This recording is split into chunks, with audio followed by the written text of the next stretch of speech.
Imagine a family of three methodically walking back and forth from their house to their pickup truck. They are moving in a heavy, trance-like state, back and forth, over 20 times. They do not speak to each other. They do not look at each other.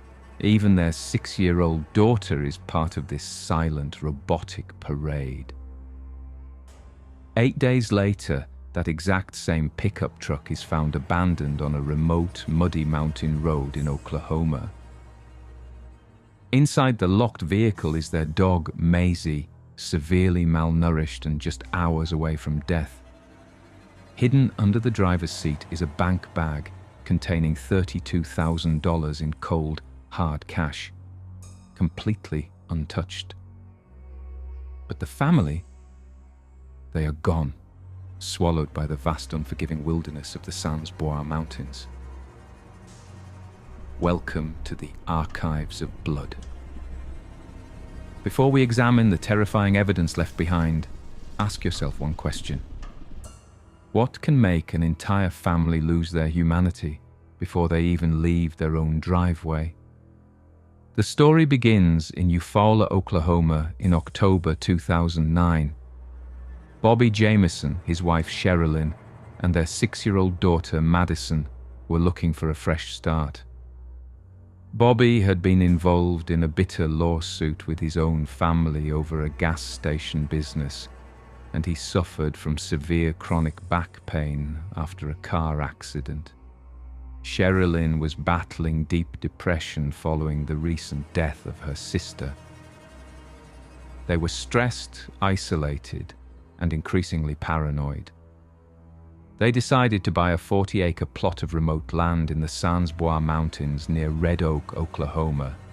Their plan was to move a storage container onto the land and live entirely off the grid. On October 8th, they packed up their truck to go see the land one last time. They never returned. 8 days later, hunters driving ATVs along a rugged dirt trail stumbled upon the Jamisons' white pickup truck. It was parked at an angle, doors locked. When police arrived and forced their way inside, the scene they uncovered made absolutely no logical sense. First, they found Maisie, the family's small dog, barely breathing. She had survived by eating her own feces. Then, investigators began finding the family's personal belongings, their cell phones, their GPS device, their wallets containing their IDs and credit cards, their winter coats. And then, tucked underneath the seat, the massive stack of cash, $32,000. If they were robbed, why leave a fortune in cash?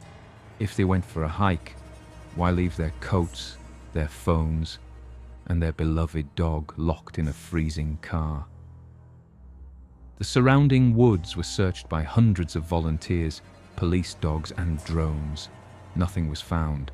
It was as if they had simply evaporated into the mountain air. Desperate for clues, investigators went back to the Jamison home.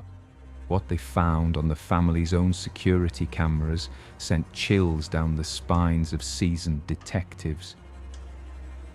The footage from the morning of their disappearance showed Bobby and Sherilyn packing the truck, but their movements were entirely unnatural.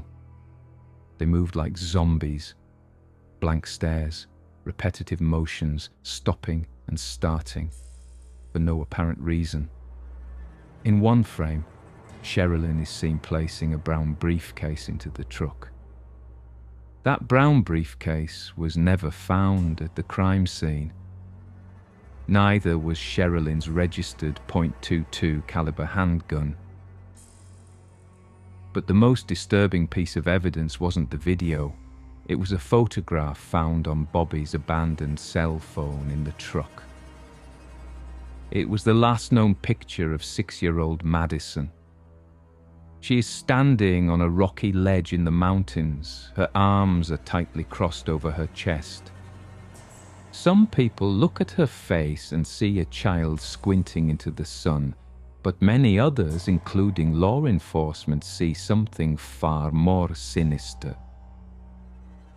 They see a little girl who is terrified, a little girl on the verge of tears, looking at whoever is holding the camera with absolute dread. Who took that photo? And what happened immediately after the flash went off? As police dug deeper into the Jamisons' lives, the theories became increasingly dark. The first theory was drug-induced psychosis. Friends reported that Bobby and Sherilyn had both lost a massive amount of weight in the months leading up to their disappearance. Their behavior had become erratic and deeply paranoid. The security footage perfectly matched the symptoms of severe methamphetamine paranoia. Were they hallucinating? Did they run into the woods to hide from imaginary enemies? It's a strong theory, but police found absolutely no drugs or paraphernalia in the truck or their home. The second theory, however, delves straight into the supernatural. The Jamisons' local pastor, Gary Brandon, came forward with a terrifying testimony. He told police that the family believed their house was infested with evil spirits. Bobby had told the pastor that he had seen demons walking on his roof. He claimed that the spirits of a family that had been murdered decades ago were living in their walls. It wasn't just talk. Bobby had seriously asked the pastor if he knew where to buy special ghost-killing bullets. Sherilyn had gone even further. Investigators found a satanic Bible in the home. She had also written messages on the shipping container they owned, referring to black magic and witches. Did they go to the mountains to perform a ritual that went horribly wrong? Or did a shared delusion drive them to madness? The third theory revolves around the 11-page hate letter found inside the abandoned truck. It was written by Sherilyn to Bobby. It was filled with pure venom, accusing him of being a loner, destroying her life, and failing as a father.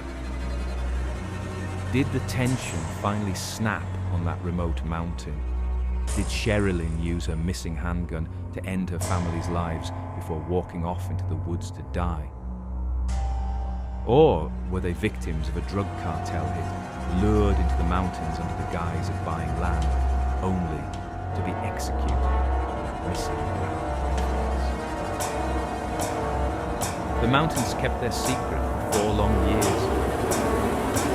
In November 2013, a group of hunters were walking through a remote, heavily wooded area just 3 miles from where the truck had been found. Hidden under years of fallen leaves and thick brush, they found the skeletal remains of 2 adults and a child. They were lying face down on the dirt, side by side. Forensic analysis positively identified them as Bobby, Sherilyn, and Madison Jamison. But finding the bodies did not solve the mystery. Because of the extreme decomposition and animal scavenging, the medical examiner could not determine how they died. There was no obvious trauma, no broken bones, except for one chilling detail. Bobby's skull was found with a small, unexplained hole in it. Was it a bullet hole, or simply damage from the elements over 4 years? The forensic team could not say for sure. Why did they leave $32,000 behind? What was in the missing briefcase? Why did they abandon their dog to die? And what did little Madison see right before that final, haunting photograph was taken? The Jamison family walked into the woods and took the truth with them. Their case remains completely, terrifyingly unsolved. Subscribe to the Archives of Blood, because sometimes the monsters aren't hiding in the dark. Sometimes they are walking right beside you.